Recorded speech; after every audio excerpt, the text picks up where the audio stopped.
Emmanuel Dutheil, Bruno Le Maire vient de sortir un nouveau livre, Un éternel soleil. C'est paru chez Albin Michel. C'est le 4e livre pour lui depuis le début du quinquennat, vous disiez à l'instant. Et c'est un livre programmatique que vous avez lu.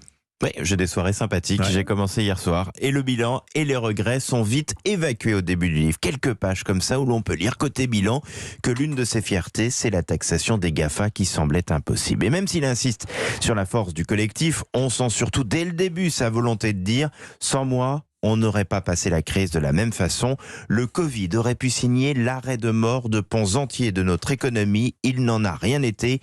Il n'en a rien été, enfonce Bruno Le Maire. Côté regret, quelques mea culpa. Les 5 € en moins pour les APL au début du quinquennat, les gilets jaunes bien sûr, et ne pas avoir réussi à convaincre de l'intérêt de la privatisation d'Aéroports de Paris. Alors le constat, le bilan, c'est quelques pages. Le reste, vous le disiez Emmanuel, c'est un programme présidentiel.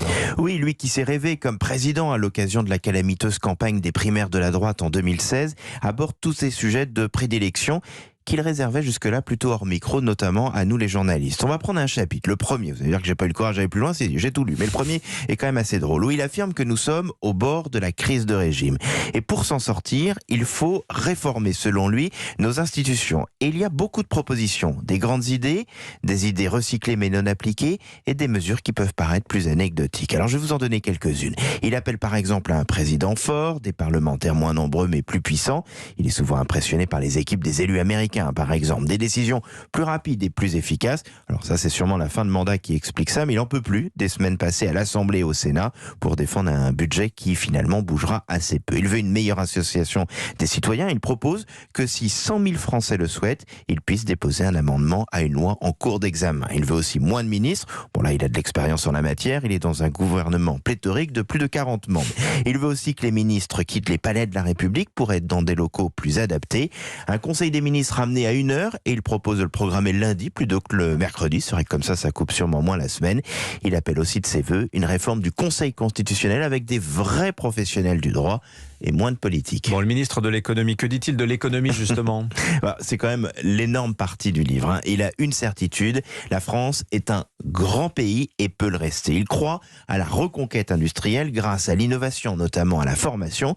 Et tout cela passe par une réforme massive de l'éducation nationale. C'est l'une de ses marottes et ce passage est très intéressant. Il propose de poser la question du statut des enseignants. On pourrait ne pas rester prof toute sa vie.